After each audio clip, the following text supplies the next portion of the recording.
आज हम अगला चैप्टर स्टार्ट करेंगे, dual nature of radiation and matter. इसके अंदर हम क्या पढ़ेंगे? सबसे पहले हमने वेव ऑप्टिक्स पढ़ी थी, उसके अंदर हमने देखा था जो लाइट होती है वो हमारी वेव नेचर की होती है। लेकिन उसके बाद हमें पता चला कि लाइट हमारी पार्टिकल नेचर की भी होती है। और वेव नेचर तो हमने प्रूफ कर दिया था डिफ्रैक्शन से। पोलराइजेशन तो हमने पढ़ा नहीं था क्योंकि सिलेबस में नहीं था। बाकी इंटरफेरेंस वगैरह से हमने ये प्रूफ कर दिया था कि लाइट का नेचर कैसा होता है, वेव नेचर होता है। लेकिन बाद में एक वैज्ञानिक आए डी ब्रोगली, उन्होंने प्रूफ करा कि जो लाइट का जो नेचर होता है वो हमारा कैसा होता है, पार्टिकल नेचर भी होता है। तो लाइट हमारी डुअल नेचर की होती है। उसी के बारे में आज हम सही से स्टडी करेंगे कि डुअल नेचर किस किस तरह से होता है, कैसे कैसे इसके अंदर होता है।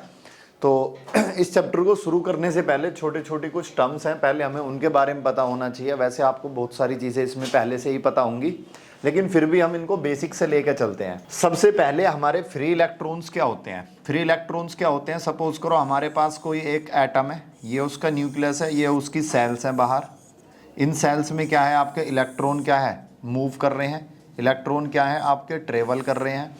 तो जो आउटर मोस्ट सेल में आपके इलेक्ट्रॉन होते हैं, जो आउटर मोस्ट सेल में इलेक्ट्रॉन होते हैं, इन्हीं इलेक्ट्रॉन को फ्री इलेक्ट्रॉन्स कहा जाता है। फ्री इलेक्ट्रॉन्स क्यों कहा जाता है? अगर इन्हें मैं थोड़ी सी भी एनर्जी दूं तो ये क्या होगा, आउटर मोस्ट सेल से बाहर आ जाएंगे और बाहर आकर के आपके उस मेटल के अंदर ये घूमने लगेंगे। सपोज करो मेरे पास क्या है, ये कोई मेटल का टुकड़ा है। तो इस तरह से अब ये मेटल बहुत सारे एटम से मिलके बना होगा। हर एटम का मान लो अगर एक एक इलेक्ट्रॉन भी बाहर आया, दो आए, वो डिपेंड करेगा कि उसका आउटर मोस्ट सेल में कितने इलेक्ट्रॉन है। ठीक है, इसमें क्या है, यहाँ पर ही आपके बहुत सारे आपके इलेक्ट्रॉन यहाँ पर आ जाएंगे इसमें थोड़ी सी एनर्जी देने पर। लेकिन ये इलेक्ट्रॉन आपके इस मेटल शीट से, इस मेटल से बाहर नहीं आ पाएंगे। क्यों नहीं आ पाएंगे? क्योंकि जैसे ही ये इलेक्ट्रॉन, ये फ्री इलेक्ट्रॉन है जो मेटल के अंदर है अभी फिलहाल, अब ये क्या होगा, ये इलेक्ट्रॉन बाहर आने की कोशिश करेगा। जैसे ये बाहर आएगा, इलेक्ट्रॉन बाहर आएगा, इलेक्ट्रॉन पे कैसा माइनस चार्ज होता है। तो होगा क्या, यहाँ पर ये इलेक्ट्रॉन बाहर गया तो यहाँ पर एक पॉजिटिव क्रिएट हो जाएगा, सेम चार्ज, पॉजिटिव चार्ज आ जाएगा। तो ये वापस क्या करेगा, इसको अपनी तरफ अट्रैक्ट कर लेगा। वापस क्या करेगा, ये इसको अपनी तरफ अट्रैक्ट कर लेगा। तो ये बाहर नहीं जा पाएगा, वापस वहीं आ जाएगा। अब मुझे इस इलेक्ट्रॉन को बाहर अगर भेजना हो, अगर मुझे बाहर निकालना हो, तो मुझे इसको इतनी एनर्जी देनी पड़ेगी कि जिससे अगर ये इसको अट्रैक्ट करे फिर भी ये बाहर चला जाए, यानी कि ज़्यादा एनर्जी देनी पड़ेगी। इसकी काइनेटिक एनर्जी क्या होनी चाहिए, ज़्यादा होनी चाहिए। तो उसके लिए मुझे इसको एक्स्ट्रा एनर्जी देनी पड़ेगी। उसके लिए क्या करना पड़ेगा, मुझे इसको एक्स्ट्रा एनर्जी देनी पड़ेगी। यानी कि अब सपोज करो सबसे पहले मैंने इसको दी मान लो 1 जूल एनर्जी, 1 जूल एनर्जी दी।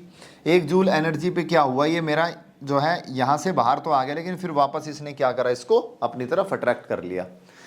ये वैसी फिगर नंबर ले रहे हैं, कोई ऐसा नहीं कि एग्जैक्ट चीज़ें ठीक हैं, ये समझाने के लिए बता रहे हैं। फिर आपने ले ली 2 जूल, फिर आपने ले ली 3 जूल। 3 जूल पे क्या होगा, ये एमिशन ऑफ इलेक्ट्रॉन क्या हो गया आपका, बाहर इलेक्ट्रॉन आपके बाहर आने शुरू हो गए। कितने पे, 3 जूल पर।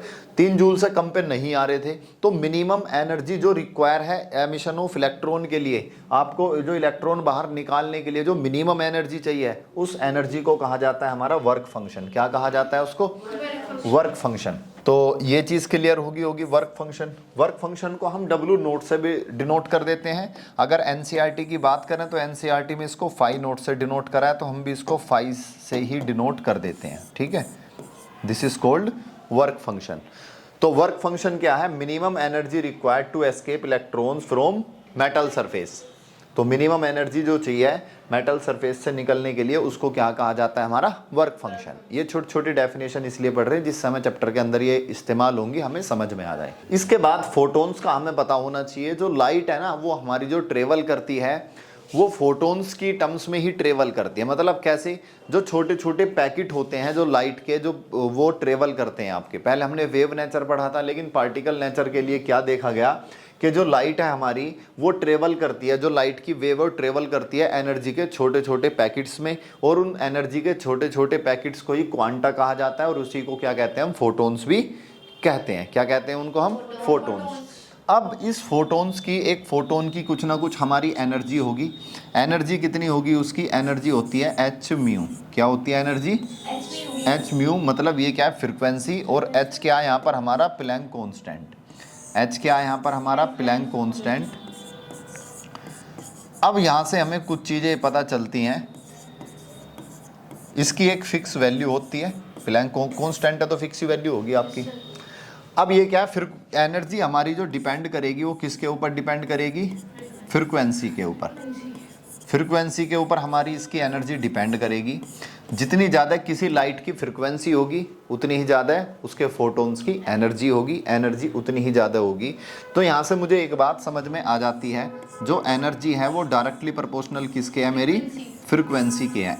अगर मैं आगे चल के कभी भी मैं फ्रीक्वेंसी बढ़ाता हूँ किसी लाइट की तो मुझे समझ में आ जाएगा कि यहाँ पर मेरी एनर्जी भी बढ़ गई। ठीक है, ये चीज़ें हम समझते चल रहे हैं धीरे धीरे। अब आ जाते हैं, अब जो हमारे इसके अंदर से जो इलेक्ट्रॉन का एमिशन होता है, इलेक्ट्रॉन का एमिशन हमारा ये अलग अलग तरीके से होता है, 4 टाइप से होता है। 4 तरीके से हम इलेक्ट्रॉन को किसी मेटल के अंदर से हम इजेक्ट करा सकते हैं।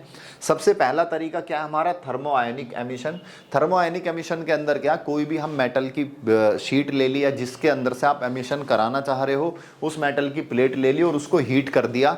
नीचे हीट करोगे तो उन जो भी इलेक्ट्रॉन्स हैं उनको क्या होगी, एनर्जी मिलेगी। और जब एनर्जी मिलेगी और जैसे ही उनको मिनिमम एनर्जी मिल गई यानी वर्क फंक्शन के बराबर एनर्जी मिल गई तो क्या होगा, वो एस्केप कर जाएंगे सरफेस से। तो थर्मोआयनिक एमिशन कैसे होता है, बाय हीटिंग द मेटल। दूसरा तरीका है हमारा photo electric emission. Photo electric emission के अंदर क्या है, मैं बाहर से कोई लाइट गिरता हूँ उस मेटल सरफेस के ऊपर। जब मैंने लाइट इसके ऊपर गिराई है, जब लाइट आएगी तो लाइट के अंदर क्या फोटोन्स हैं, उनके पास क्या है, एनर्जी है। तो वो एनर्जी आके इनको ट्रांसफ़र करेंगे और यहाँ से क्या होगा, आपके ये एमिशन ऑफ इलेक्ट्रॉन स्टार्ट हो जाएगा, आपके इलेक्ट्रॉन इजेक्ट हो जाएंगे। लेकिन इसकी कंडीशन ये है, ऐसा नहीं है कि आपने कम फ्रीक्वेंसी की लाइट अपनी यहाँ पर गिरा दी। जितनी कम फ्रीक्वेंसी होगी उतनी लाइट की उस जो आपके इसके लाइट के अंदर जो फोटोन्स हैं उनकी एनर्जी उतनी कम होगी। तो आपको एक सुटेबल फ्रीक्वेंसी की ही लाइट चाहिए, क्योंकि ऐसा है ना, मान लो अगर यहाँ पर मुझे इलेक्ट्रॉन निकालने के लिए 2 जूल एनर्जी चाहिए तो मुझे कम से कम यहाँ से जो लाइट आ रही है वो इसको 2 जूल एनर्जी प्रोवाइड कराए, कम से कम 3 जूल पे तो हो ही जाएगा। अगर उसने मान लो 1.5 जूल एनर्जी प्रोवाइड कराई तो मेरा एमिशन ऑफ इलेक्ट्रॉन नहीं हो पाएगा, नहीं हो पाएगा। तो इसलिए आपको, और एनर्जी किससे रिलेटेड थी, मेरी फ्रीक्वेंसी से। तो हम जो लाइट यहाँ पर गिराएंगे वो सुटेबल फ्रीक्वेंसी की होनी चाहिए कि भैया कम से कम इसकी फ्रीक्वेंसी इतनी हो कि जिसकी वजह से हमारा एमिशन ऑफ इलेक्ट्रॉन हो जाए। ठीक है, तो इस तरह का एमिशन क्या कहलाता है, फोटो इलेक्ट्रिक एमिशन। इलेक्ट्रिक मतलब जो आपका ये फोटो का मतलब होता है फोटोन क्या है, और इलेक्ट्रिक मतलब जो इलेक्ट्रॉन यहाँ से निकल रहे हैं। यानी लाइट गिरी, लाइट जैसे ही गिरेगी उसके बाद जो आपका एमिशन होगा, इस तरह के एमिशन को क्या कहेंगे हम, फोटो इलेक्ट्रिक एमिशन। तो when light incident on metal surface of suitable frequency. अब इसके अच्छा, वैसे ही सुटेबल फ्रीक्वेंसी को हम क्या कहते हैं, इसको कहते हैं हम थ्रेशोल्ड फ्रीक्वेंसी। हम आगे पढ़ेंगे अभी इसके बारे में कि भाई कम से कम कि मेरे पास ये मेटल, हर मेटल के लिए अलग अलग फ्रीक्वेंसी की लाइट चाहिए इलेक्ट्रॉन को इजेक्ट करने के लिए। ऐसा नहीं है कि हर मेटल पर एक ही लाइट आपकी काम कर जाएगी। कहीं पर आपको मान लो ज़्यादा फ्रीक्वेंसी की चाहिए, कोई और अदर मेटल है तो उसके लिए आप जो है कम फ्रीक्वेंसी की लाइट भी हो सकता है, उससे इलेक्ट्रॉन आपके इजेक्ट करा दे। तो जिस मेटल के लिए कम से कम आपकी फ्रीक्वेंसी के इतनी फ्रीक्वेंसी की लाइट चाहिए, उस मिनिमम फ्रीक्वेंसी को कहा जाता है थ्रेशोल्ड फ्रीक्वेंसी। हम इसके बारे में हम आगे पढ़ेंगे अभी। अगला एमिशन है सेकेंडरी एमिशन। सेकेंडरी एमिशन क्या है, हम इलेक्ट्रॉन की बमबारी करते हैं, इलेक्ट्रॉन मारते हैं, फास्ट मूविंग इलेक्ट्रॉन होते हैं, वो आएगा और इलेक्ट्रॉन आएगा आके इससे टकराएगा। अब फोटोन की बात नहीं हो रही, अब जो उसमें तो लाइट में तो फोटोन आ रहे थे, अब क्या हमने इलेक्ट्रॉन ही ले लिया। इलेक्ट्रॉन आया, टकराया, इलेक्ट्रॉन ने अपनी एनर्जी इसको ट्रांसफर करी और ये इलेक्ट्रॉन क्या हुआ, बाहर आ गया। इस तरह के एमिशन को कहते हैं सेकेंडरी एमिशन। सेकेंडरी एमिशन इसलिए कहा जाता है, जो इलेक्ट्रॉन आता है इसको कहा जाता है प्राइमरी इलेक्ट्रॉन। क्या कहा जाता है इसको, प्राइमरी इलेक्ट्रॉन। और जो बाहर निकलता है इसको कहा जाता है सेकेंडरी इलेक्ट्रॉन। इसलिए इस एमिशन का नाम जो रखा गया वो सेकेंडरी एमिशन रखा गया है। तो सेकेंडरी एमिशन इसका नाम इसलिए ही पड़ा है। इसके बाद है हमारा फील्ड एमिशन। फील्ड एमिशन के अंदर हम क्या करते हैं, इलेक्ट्रिक फील्ड अप्लाई करते हैं इलेक्ट्रॉन निकालने के लिए। अभी तक हम देख रहे हैं कि कैसे हम किसी भी मेटल सरफेस से इलेक्ट्रॉन को इजेक्ट करा सकते हैं। एक तरीका हमारे पास इलेक्ट्रिक फील्ड का। इलेक्ट्रिक फील्ड क्या, हमने यहाँ पर कोई बैटरी लगा दी और हमने वोल्टेज अप्लाई करे, इलेक्ट्रॉन क्या करेंगे, आपके पॉजिटिव की तरफ मूव करेंगे। इलेक्ट्रिक फील्ड क्या होगी, पॉजिटिव से नेगेटिव की तरफ होगी। इनके अपोजिट डायरेक्शन में एक यहाँ फोर्स लगेगा। जब कोई चार्ज पार्टिकल इलेक्ट्रिक फील्ड के अंदर आता है तो उस पर फोर्स कितना लगता है हमारा, क्यू ई लगता है। तो जितने ज़्यादा यहाँ से मैं वोल्टेज बढ़ाता जाऊँगा इलेक्ट्रिक फील्ड उतनी ज़्यादा स्ट्रॉन्ग होती जाएगी और यहाँ पर फोर्स क्या होगा आपका ज़्यादा लगने लगेगा। और एक टाइम पे इन पर जब इतना ज़्यादा इलेक्ट्रॉन पर फोर्स लगेगा तो ये मेटल से क्या होंगे, इजेक्ट हो जाएंगे। तो by applying a strong electric field. तो ये हमारे 4 तरीके हैं हमारे इलेक्ट्रॉन बाहर निकालने के। हम जो पढ़ेंगे वो है हमारा फोटो इलेक्ट्रिक वाला। हम जो इस चैप्टर के अंदर डिस्कस करने वाले हैं कौन सा पढ़ेंगे, वो फोटो इलेक्ट्रिक एमिशन। तो सबसे पहले अब हम देखते हैं लाइट की हेल्प से कैसे हम जो है इलेक्ट्रॉन को बाहर निकालते हैं। तो उसका इफेक्ट देखते हैं। तो आपको एग्जाम में आएगा कि फोटो इलेक्ट्रिक इफेक्ट बताओ, एक्सप्लेन करो सही से। एग्जाम में जो चीज़ें पूछी जाएंगी वो यहाँ से पूछी जाएंगी। अभी तक जो हमने पढ़ा है इन सारी चीज़ को समझने के लिए हमने सारी चीज़ें समझी हैं। तो सबसे पहले फोटो इलेक्ट्रिक इफेक्ट है क्या? फोटो इलेक्ट्रिक इफेक्ट क्या है? It is the phenomena of emission of electron from the surface of metal. किसी भी मेटल सरफेस से जो हम इलेक्ट्रॉन को इजेक्ट कराते हैं, इस प्रोसेस को क्या कहते हैं हम? फोटो इलेक्ट्रिक इफेक्ट कहते हैं। किसकी हेल्प से? एक सुटेबल फ्रीक्वेंसी की लाइट जब आके उस पर गिरती है। भाई इलेक्ट्रॉन तो हम बहुत सारे तरीके से निकाल लें, लेकिन फोटो इलेक्ट्रिक इफेक्ट कौन सा? जब एक सुटेबल फ्रीक्वेंसी की लाइट आके गिरेगी, एक रेडिएशंस आके गिरेगी सुटेबल फ्रीक्वेंसी की, तो उससे इलेक्ट्रॉन का एमिशन होगा। इस इफेक्ट को क्या कहते हैं? हम फोटो इलेक्ट्रिक इफेक्ट कहते हैं। जो इसके अंदर इलेक्ट्रॉन निकले हम मेटल सरफेस से, हमने लाइट गिराई, जितने की फ्रीक्वेंसी की जरूरत थी उससे ज़्यादा की हमने लाइट उस पर गिरा दी, इलेक्ट्रॉन निकलने लगे। जब इलेक्ट्रॉन निकलने लगे तो उन इलेक्ट्रॉन को कहते हैं फोटो इलेक्ट्रॉन्स। और जब इलेक्ट्रॉन निकलेंगे, सर्किट के अंदर घूमेंगे, तो उनसे जो करंट प्रोड्यूस्ड होगा उसको क्या कहते हैं? Photo electric current. कैसे होता है वो देख लो, थोड़ा यहाँ डायग्राम के थ्रू समझ लेते हैं। ये इन्होंने कि ये ग्लास ट्यूब है, इवैक्यूएटेड ग्लास ट्यूब है ये हमारी, ठीक है। यहाँ पर यहाँ एक विंडो लगा दिया जिससे सोर्स से क्या होगा, लाइट आएगी। एक हमने वोल्ट मीटर लगा दिया, एक एमीटर लगा दिया है। क्योंकि जब हमने क्या करा, यहाँ से सपोज करो हमारे पास हमने लाइट आई, गिरी, इलेक्ट्रॉन यहाँ से इजेक्ट हुए, और जब इलेक्ट्रॉन जब इजेक्ट होंगे हमें कैसे पता चलेगा कि इलेक्ट्रॉन बाहर निकले या नहीं निकले? उसके लिए हमने यहाँ पर एमीटर लगा दिया। क्योंकि जब इलेक्ट्रॉन निकलेंगे तो क्या होगा, चारों तरफ क्या इसमें सर्किट में घूमेंगे, और जब फ्लो ऑफ इलेक्ट्रॉन यानी फ्लो ऑफ चार्ज क्या कहलाता है? आपका करंट कहलाता है। तो एमीटर के अंदर रीडिंग आ जाएगी, उससे हमें पता लग जाएगा कि जो है हमारा क्या है, इसके अंदर आपके इलेक्ट्रॉन जो है इजेक्ट होने लगे। वोल्टेज का काम क्या है? यहाँ पर मुझे बढ़ाना हो, वोल्टेज बढ़ाने के लिए, जिससे कि मैं इसको और भी ज़्यादा फास्ट कर सकूँ, ये सारी चीज़ें, यानी कि वोल्टेज नापने के लिए जो मैं यहाँ से वोल्टेज प्रोवाइड कराऊंगा उसके लिए हमने यहाँ पर वोल्ट मीटर भी लगा दिया है। अब कुछ क्या है हमारे पास, कुछ एलिमेंट ऐसे हैं जैसे लिथियम, सोडियम, पोटेशियम, सीजियम, ठीक है। ये क्या है? फोटो इलेक्ट्रिक इफेक्ट जो है विजिबल लाइट में शो करते हैं। और जिंक और कैडमियम जो आपका फोटो इलेक्ट्रिक शो करते हैं वो अल्ट्रा वायलेट में करते हैं। ये एग्जांपल है, इनको इतना समझना जरूरी नहीं है। अब इसका हम एक्सपेरिमेंटल सेटअप देख लेते हैं, जो अभी हमने वो डायग्राम बनाया था कि इसके अंदर सारी चीज़ें क्या क्या हैं, कैसे ये हमने एक्सपेरिमेंट करा। जो हमने अभी ये डायग्राम ये वाला बनाया था, यहाँ एक बार बना देता हूँ। एक ही हमारे पास क्या इवैक्यूएटेड ट्यूब है, ये वोल्ट मीटर लगा दिया वोल्टेज नापने को, और यहाँ पर क्या लगा दिया, एक एमीटर लगा दिया, और यहाँ पर एक आपने बैटरी लगा दी, ठीक है। तो एक इवैक्यूएटेड ग्लास ट्यूब है जिसके अंदर हमारी 2 प्लेट है, एक प्लेट यहाँ लगी हुई है और एक प्लेट यहाँ लगी हुई है इस ट्यूब के अंदर। यहाँ पर जो लगी हुई है कैथोड है और यहाँ पर लगी हुई है ये आपकी एनोड है। कौन सी है? एनोड। अब क्या है, जो आपकी कैथोड प्लेट है वो फोटो सेंसिटिव है, यानी कि जैसे ही लाइट गिरेगी तुरंत आपके इलेक्ट्रॉन उससे निकलने शुरू हो जाएंगे।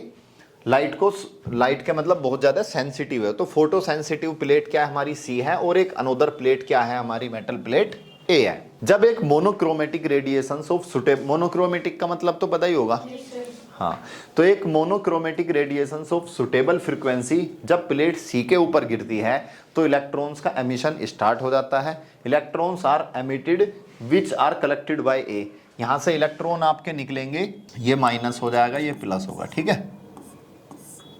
इलेक्ट्रॉन यहाँ से निकले और जाके यहाँ, जब ये पॉजिटिव है तो इसकी तरफ को अट्रैक्ट होंगे इलेक्ट्रॉन, और जाके जो इसको बोलते हैं हम कलेक्टर, क्या बोलते हैं इसको? कलेक्टर भी बोलते हैं हम इसको।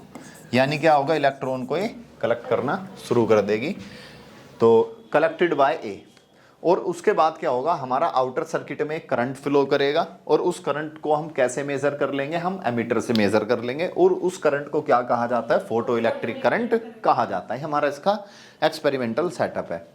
अब इसकी हेल्प से हम यहाँ पर सारी चीज़ें समझने वाले हैं, कुछ ग्राफ की हेल्प से, जो आपके एग्जाम के हिसाब से बहुत ज़्यादा इम्पोर्टेंट हैं। कि भाई अगर हम लाइट की इंटेंसिटी को बढ़ाएंगे तो करंट पे क्या इफेक्ट पड़ेगा। कुल मिला के ये है कि जैसे हम उसके लाइट से या लाइट के तरीक़ों से जो इलेक्ट्रॉन हम इजेक्ट कर रहे हैं, और इलेक्ट्रॉन से क्या हो रहा है, इलेक्ट्रॉन जब बाहर आ रहे हैं तो उसको हम यूज़ में किस में ले रहे हैं, इलेक्ट्रिक करंट के। तो आपका photo current, sorry electric current नहीं, फोटो इलेक्ट्रिक करंट, क्योंकि लाइट गिरी उसके बाद इलेक्ट्रॉन निकले तो कौन सा करंट हो गया आपका, फोटो इलेक्ट्रिक करंट।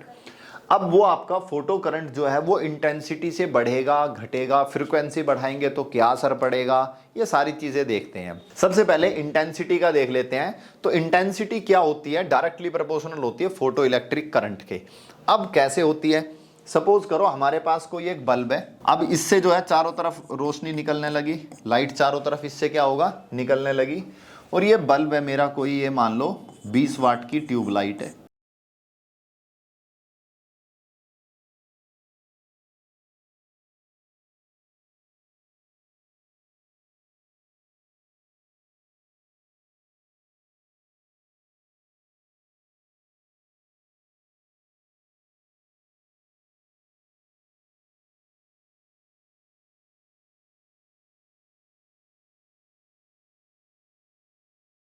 जब आपकी इंटेंसिटी बढ़ेगी तो यहां पर क्या होगा, लाइट की इंटेंसिटी बढ़ी। अब मेटल सरफेस है हमारा कोई भी ये,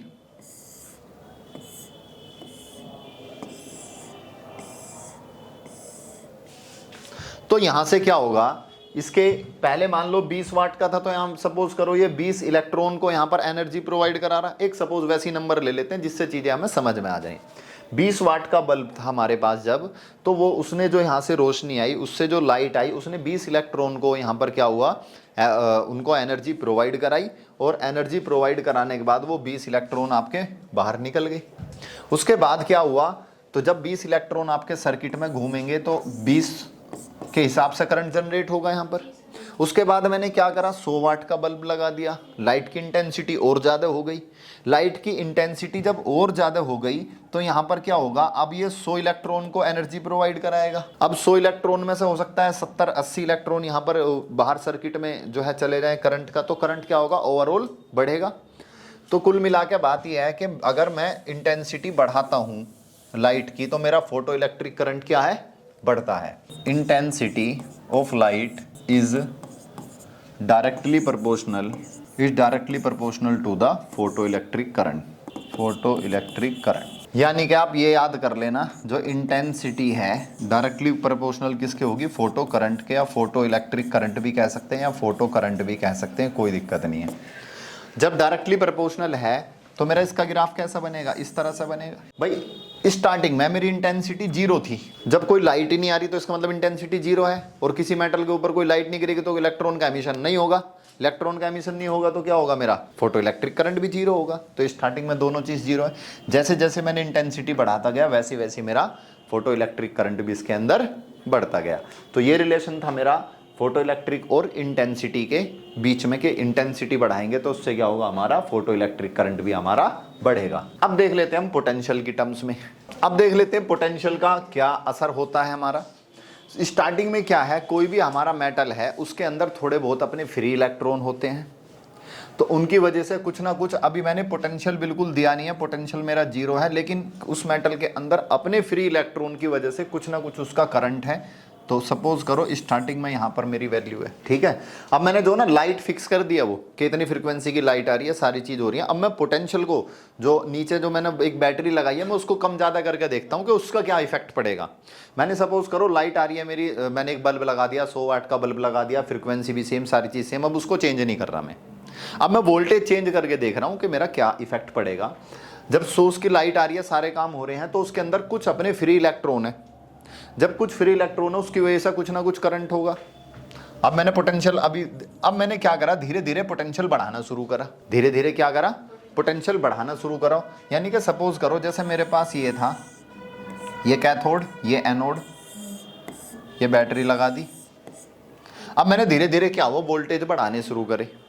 वोल्टेज बढ़ाने शुरू करे तो हुआ क्या, यहाँ पर मेरा जो फ्री इलेक्ट्रॉन घूम रहे थे इसके अंदर, सपोज करो जैसे यहाँ से लाइट आई और 100 जो भी है आपकी 1000 वोल्ट का बल्ब मान लो, और 1000 वोल्ट के बल्ब में 1000 इलेक्ट्रॉन यहाँ पर आ गए सपोज करो, और 1000 इलेक्ट्रॉन में ऐसा नहीं है कि 1000 के 1000 ही मेरे सर्किट में फ्लो करने लग जाएंगे। वो स्टार्टिंग में थोड़े बहुत फ्लो कर रहे हैं, और जो थोड़े बहुत फ्लो कर रहे हैं बाकी यही है इसके अंदर मेटल के। अब मैंने क्या करा, जैसे यहाँ पर मैंने ये इसको वोल्टेज बढ़ाया तो मेरे इलेक्ट्रॉन यहाँ पर और ज़्यादा वो फ्लो करने लगे। मान लो अब शुरू में मेरे 100 इलेक्ट्रॉन फ्लो कर रहे थे, अब मैंने थोड़ा सा वोल्टेज बढ़ाया तो मेरे 200 इलेक्ट्रॉन क्या हुआ, इसकी तरफ अट्रैक्ट होने लगे। जब 200 इलेक्ट्रॉन मेरे हो गए तो मैंने पोटेंशियल बढ़ाया तो मेरा करंट बढ़ गया। फिर मैंने क्या करा, वोल्टेज और बढ़ा दिए, सपोज करो मैंने वोल्टेज बढ़ाए यहाँ पर, तो मेरे अब जो है इलेक्ट्रॉन 1000 में से कितने 500 इसमें फ्लो करने लगे सर्किट में, तो मेरा करंट और बढ़ गया। जैसे जैसे मेरा पोटेंशियल बढ़ रहा है वैसे वैसे क्या हो रहा है, मेरा करंट बढ़ रहा है। अब एक टाइम क्या आया कि मैक्सिमम 1000 इलेक्ट्रॉन है इसके अंदर। अब मैं क्या कर सकता हूँ, बस 1000 इलेक्ट्रॉन ही तो फ्लो करा सकता हूँ, तो उसके बाद में पोटेंशियल चाहे कितना ही बढ़ाता चला जाऊँ वोल्टेज, उसके बाद मेरा करंट नहीं बढ़ेगा। तो एक टाइम ये आ गया मेरा, इसको अगर मैं थोड़ा सही से बना दूँ, ये एक टाइम ये आ जाएगा कि मेरा क्या होगा, ये जाके बिल्कुल रुक जाएगा। करंट मतलब एक वो आ जाएगा, इस करंट को हम सैचुरेशन करंट कहते हैं। क्या कहते हैं हम इसको, एक सैचुरेशन करंट हो जाएगा कि इससे ज्यादा भैया अब करंट नहीं बढ़ेगा, तो एक टाइम ये आएगा कि सैचुरेशन करंट हो जाएगा। अब यहां पर ये मेरा 0 से स्टार्ट नहीं हुआ था, क्योंकि इसके पास खुद के अपने कुछ फ्री इलेक्ट्रॉन्स थे। अब मैंने क्या करा, बैटरी को रिवर्स कर दिया। रिवर्स कर दिया। अब रिवर्स कर दिया मैंने, फिर वोल्टेज बढ़ाने शुरू करे। जब मैंने वोल्टेज बढ़ाने शुरू करे, सपोज करो पहला था मेरा ये, सबसे पहली सिचुएशन में ऐसे था कि मेरा ये प्लस था, ये माइनस था, इलेक्ट्रॉन इधर को मेरे आ रहे थे, कहाँ, पॉजिटिव की तरफ को अट्रैक्ट हो रहे थे, और मैं जैसे ही वोल्टेज बढ़ाता गया मेरे करंट बढ़ते चला गया। एक टाइम ऐसा आया कि करंट मेरा बिल्कुल रुक गया, क्योंकि मैंने जितने भी इलेक्ट्रॉन थे वो सारे इसके यूज में आ गए। अब मैंने क्या करा, बैटरी के टर्मिनल चेंज कर दिए। अब मैंने पॉजिटिव ये कर दिया और निगेटिव मैंने ये कर दिया। अब क्या होगा, यहाँ पे निगेटिव जाएगा, ये पॉजिटिव जाएगा इस प्लेट पे। अब ये निगेटिव को क्या करेगा, रिपेल करेगा। इलेक्ट्रॉन ऐसे जा रहे थे, ये इनको रिपेल करेगा। पहले मैंने थोड़ा सा वो दिया, मान लो जैसे यहाँ 50 इलेक्ट्रॉन घूम रहे थे अपने, इसके बिल्कुल फ्री वाले बता रहा हूँ मैं, जिस 50 की वजह से ये वाला करंट जनरेट हो रहा था। अब इसके अंदर 50 इलेक्ट्रॉन फ्री घूम रहे थे। अब मैंने धीरे धीरे वोल्टेज बढ़ाया तो इनने 10 को रोक दिया, मतलब 10 रुक गए, जिनकी काइनेटिक एनर्जी थोड़ी सी कम थी। भैया जा रहे थे तो इनके पास काइनेटिक एनर्जी थी ना, तो इनकी क्या हुआ, काइनेटिक एनर्जी क्या हुआ, जिसकी कम थी वो रुक गया। फिर मैंने और वोल्टेज बढ़ा दिया तो और रिपल्सन बढ़ा यहाँ से।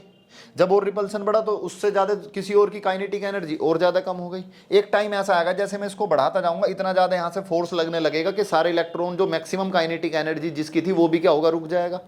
और जब सारे इलेक्ट्रॉन रुक गए तो करंट क्या हो जाएगा, 0 हो जाएगा। लेकिन उस टाइम पे मेरा इस पे पोटेंशियल निगेटिव हो जाएगा। पोटेंशियल क्या हो गया, निगेटिव। तो जैसे धीरे धीरे मैंने करा इसके अंदर वोल्टेज, ये पोटेंशियल मैंने बढ़ाया, धीरे धीरे करंट क्या हुआ, कम होना शुरू हो गया। पहले इतना था, धीरे धीरे कम होना शुरू हो गया। एक टाइम ऐसा आएगा कि क्या हो गया, बिल्कुल कम हो गया। एक टाइम क्या आ गया, बिल्कुल कम हो गया। इस टाइम पे जो मेरा ये पोटेंशियल है इसको मैं कहूँगा आपका निगेटिव पोटेंशियल कहूँगा मैं इसको। क्या कहूँगा मैं इसको, निगेटिव पोटेंशियल, या फिर इसको हम कट ऑफ पोटेंशियल भी कह देते हैं,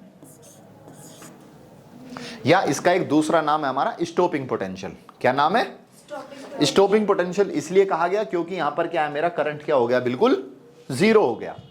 अब मैंने क्या करा, देखो यहां पर लिखा हो गया इफेक्ट क्या होगा पोटेंशियल पे, the minimum negative potential we not give to the plate A. जब मैं प्लेट ए को मिनिमम निगेटिव पोटेंशियल दे दूंगा, जो मेरी ये वाली ए प्लेट थी, with respect to plate C, at which photoelectric current becomes 0। मतलब इतना मैंने निगेटिव दे दिया इसको कि उसके बाद क्या होगा, सारे इलेक्ट्रॉन रुक गए और मेरा करंट क्या हो गया, 0 हो गया। तो उस टाइम के पोटेंशियल को क्या कहेंगे हम, स्टॉपिंग पोटेंशियल। अब मैंने क्या करा, इतना मैंने करके देख लिया। अब मैंने क्या करा, मैंने इंटेंसिटी बढ़ा दी, लाइट की इंटेंसिटी बढ़ा दी। इंटेंसिटी मैंने बढ़ाई तो जाहिर सी बात है इंटेंसिटी बढ़ाने से करंट बढ़ेगा। हमने अभी देखा था इंटेंसिटी डायरेक्टली प्रोपोर्शनल है। और फ्रीक्वेंसी बढ़ाने से एनर्जी बढ़ेगी। ये दो चीज़ हम इनको ध्यान रखना, फ्रीक्वेंसी बढ़ाएंगे तो एनर्जी बढ़ेगी, और अगर मैं इंटेंसिटी बढ़ाऊंगा तो करंट बढ़ेगा। तो मैंने इंटेंसिटी बढ़ा दी, पहले वाली इसकी इंटेंसिटी थी I1, मैंने इंटेंसिटी बढ़ा दी तो मेरा करंट बढ़ गया, लेकिन मेरा स्टॉपिंग पोटेंशियल क्या होगा, वो ही होगा। क्यों होगा वो, इसको बात को समझ लेते हैं। भाई मैंने जैसे इंटेंसिटी बढ़ाई मेरा करंट तो बढ़ गया। करंट क्यों बढ़ गया? क्योंकि जैसे लाइट आई ऊपर से उसकी इंटेंसिटी बढ़ गई। पहले मैं 100 वाट के बल्ब की जगह 200 वाट का बल्ब अगर मैंने लगा दिया तो यहाँ पर क्या होगा, आपके इलेक्ट्रॉन जो है वो सारे के सारे, मतलब पहले 100 इलेक्ट्रॉन मूव कर रहे थे 100 उसकी बल्ब की वजह से, अब मैंने 200 वाट का बल्ब लगा दिया 200 इलेक्ट्रॉन मूव करने लगे। लेकिन क्या होगा, टोटल सबकी एनर्जी से बराबर ही होगी। टोटल एनर्जी क्या होगी? बराबर होगी, क्योंकि इंटेंसिटी से आपका करंट बढ़ेगा, एनर्जी नहीं बढ़ेगी। एनर्जी तब बढ़ेगी जब आप फ्रीक्वेंसी बढ़ाओगे किसी भी लाइट की। तो मेरी इसकी जितनी, मान लो पहले इसके अंदर 100 इलेक्ट्रॉन मूव कर रहे थे, उनकी जितनी टोटल एनर्जी थी, अब वो 200 आपके चलने लगे तो उन 200 की जो टोटल एनर्जी होगी, यहाँ से मुझे उतनी ही एनर्जी देनी पड़ेगी पोटेंशियल के फॉर्म में। तो मेरा क्या होगा, उतना ही ये आपका जो स्टॉपिंग पोटेंशियल क्या होगा, यहीं पर ही आपका खत्म हो जाएगा। इसके लिए हम समझ लेते हैं, जैसे मुझे उतना ही काम करना पड़ता है। वर्क का हमने फॉर्मूला पढ़ा है QV। वर्क का फॉर्मूला क्या पढ़ा है हमने? QV। तो वर्क को मैं अगर काइनेटिक एनर्जी बोल दूं, वर्क को आप एनर्जी बोल सकते हो नहीं, और इलेक्ट्रॉन पर चार्ज कितना होता है E, और स्टॉपिंग पोटेंशियल क्या हो गया मेरा EV0। तो कुल मिला के ये है, आप इंटेंसिटी बढ़ा रहे हो, इलेक्ट्रॉन्स जो हैं उनकी एनर्जी बराबर है, उतनी ही एनर्जी है। तो मुझे उन सब को रोकने के लिए यहाँ से जो वर्क करना पड़ेगा उतना ही करना पड़ेगा, उतनी ही एनर्जी देनी पड़ेगी हर बार। ठीक है, तो उतनी एनर्जी देनी पड़ेगी। तो मेरा ये तो कांस्टेंट है चार्ज, तो मेरा क्या होगा, स्टॉपिंग पोटेंशियल क्या रहेगा, सबका सेम रहेगा। तो मैं यहाँ पर 3 लाइन ले लेता हूँ ये। ठीक है, एक ये I1 है, एक I2 है, एक I3, 3 लाइट ले ली, जिसके अंदर I1 की इंटेंसिटी कम है, I2 की उससे ज्यादा, और I3 की उससे ज्यादा है। अब अगला इफेक्ट देख लेते हैं फ्रीक्वेंसी का। अगर फ्रीक्वेंसी हम बढ़ाते हैं तो हमारी एनर्जी बढ़ती है। क्या बढ़ती है? हमारी एनर्जी बढ़ती है। अब देखो यहां से सबसे पहले तो वही इसके अंदर लिखा था, minimum frequency required of radiation at which emission of electron take place is called threshold frequency. कम से कम एनर्जी, कम से कम जो आपकी फ्रीक्वेंसी होगी जिस पे आपका क्या होगा, एमिशन होना स्टार्ट हो जाएगा। या आप ये भी कह सकते हो कि ऐसी फ्रीक्वेंसी जिससे कम करोगे आपको उसके बाद एमिशन नहीं हो पाएगा, ऐसी फ्रीक्वेंसी को थ्रेशोल्ड फ्रीक्वेंसी हम कहते हैं। अब इसको भी हम देखते हैं पोटेंशियल, और यहाँ हमने करंट का टर्म्स में इसको चेक कर रहे हैं हम। सबसे पहली लाइट थी मेरी ये इस तरह से, मेरा यहाँ पर ये एक टाइम आएगा कि मान लो मैं उसका क्या पोटेंशियल बढ़ाता जा रहा हूँ, करंट क्या आ जाएगा, सैचुरेशन में आ जाएगा, करंट सैचुरेशन में आ जाएगा, और ये मेरा हो गया स्टॉपिंग पोटेंशियल पहली कंडीशन में। अब मैंने क्या करा, फ्रीक्वेंसी बढ़ा दी। क्या करा मैंने? फ्रीक्वेंसी जब मैंने बढ़ाई तो नंबर ऑफ इलेक्ट्रॉन नहीं बढ़े, उसके अंदर जो भी आपके इलेक्ट्रॉन घूम रहे थे उसकी आपकी एनर्जी बढ़ गई। क्या बढ़ गई?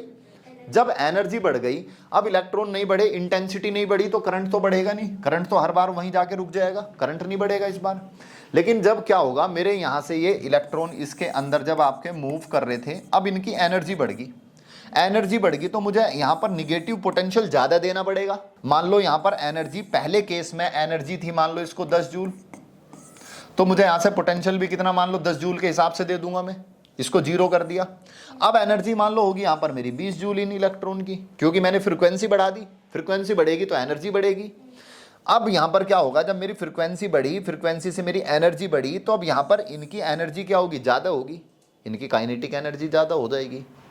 जब इनकी काइनेटिक एनर्जी ज़्यादा होगी तो मुझे पोटेंशियल क्या होगा, ज़्यादा देना पड़ेगा। तो अब मुझे इनको 0 करने के लिए, इनको रोकने के लिए मेरा स्टॉपिंग पोटेंशियल क्या हो जाएगा, ज़्यादा हो जाएगा। तो मैंने अगला देखा जिसके अंदर मैंने फ्रीक्वेंसी बढ़ाई थी, मेरा उस पर स्टॉपिंग पोटेंशियल V02 मान लिया मैंने, फिर और फ्रीक्वेंसी बढ़ा दी, फ्रीक्वेंसी और बढ़ा दी तो मेरा स्टॉपिंग पोटेंशियल और बढ़ गया। तो ये था मेरा रिलेशन आपका फ्रीक्वेंसी की टर्म्स में, कि अगर मैं फ्रीक्वेंसी बढ़ाता हूँ तो क्या क्या होता है। कुल मिलाकर याद ये रखना है आपको, अगर मैं इंटेंसिटी बढ़ाऊंगा तो करंट बढ़ेगा, और अगर फ्रीक्वेंसी बढ़ाऊंगा तो मेरा एनर्जी बढ़ती है, जिसकी वजह से मुझे जो आपका स्टॉपिंग पोटेंशियल आपका बढ़ता चला जाएगा। ठीक है, ये मेरे इसके अंदर तीनों के तीनों ग्राफ थे। अब इनकी हेल्प से अब हम देखते हैं, हमने कुछ लॉज बनाए फोटो इलेक्ट्रिक एमिशन के, कि भैया हमारे ये लॉज हैं, क्या क्या लॉज हैं हमारे। ये छोटे से आपको 3 पॉइंट और लिखने हैं साथ में। जब आपको इसके बारे में लिखने को आएगा तो कभी कभी डायरेक्ट ये भी पूछ लिया जाता है कि फोटो इलेक्ट्रिक एमिशन के लॉज बताओ क्या हैं, तो उसमें ये लिख देने, अगर 1-2 नंबर में आए आपका, ज़्यादा नंबर में तो सारी चीज़ें लिख देनी है। कभी कभी ग्राफ आपसे अलग से पूछ लिए जाते हैं। तो इसके अंदर क्या है, the number of photo electrons ejected पर सेकंड, 1 सेकंड में जो भी आपके इलेक्ट्रॉन्स निकल रहे हैं वो डायरेक्टली प्रोपोर्शनल होते हैं किसके, to the intensity of light के। जितनी ज़्यादा इंटेंसिटी होगी उतने ज़्यादा इलेक्ट्रॉन आपके निकलेंगे बाहर। इंटेंसिटी के क्या है, इलेक्ट्रॉन्स आपके डायरेक्टली प्रोपोर्शनल हैं। जितने ज़्यादा इलेक्ट्रॉन निकलेंगे उतना ज़्यादा करंट बढ़ेगा। ऐसे ही तो हमने देखा था कि इंटेंसिटी जितनी बढ़ रही है उतना ही हमारा करंट बढ़ रहा है। क्यों बढ़ रहा है? क्योंकि इलेक्ट्रॉन ज़्यादा है। जितनी ज़्यादा इंटेंसिटी आपकी लाइट की होगी उतने ही ज़्यादा क्या होंगे, आपके इलेक्ट्रॉन्स एमिट होंगे, और इलेक्ट्रॉन्स ज़्यादा एमिट होंगे तो आपके करंट बढ़ेगा। अब उसके बाद फ्रीक्वेंसी की, the minimum frequency of radiation below which emission of electron does not take place is called threshold frequency. अब फ्रीक्वेंसी अगर हम बढ़ाते हैं तो उससे हमारी एनर्जी बढ़ती है। उससे क्या बढ़ती है, हमारी एनर्जी बढ़ती है। अब इसके बाद अगला है the photo electric effect is an instantaneous process. जो फोटो इलेक्ट्रिक इफेक्ट है, जैसे आपने लाइट गिरे तुरंत सारे काम होने लगते हैं, इंस्टेंटेनियस प्रोसेस है। और इनके बीच में लाइट गिरी और इलेक्ट्रॉन निकले बहुत ही कम समय लगता है। कितना? 10⁻⁹ सेकेंड लगता है। कितना लगता है? 10⁻⁹ सेकेंड। ठीक है। The time lag between incidence of radiation and emission of electron is very small. तो यहाँ पर हमारा ये वाला टॉपिक कंप्लीट हो चुका है। इसके बाद जो आने वाले टॉपिक हैं वो अगली क्लास में डिस्कस करते हैं। कोई अगर डाउट्स है तो आप कमेंट सेक्शन में पूछ सकते हो। मिलते हैं आपसे अगले सेशन में, तब तक के लिए thank you so much and good bye.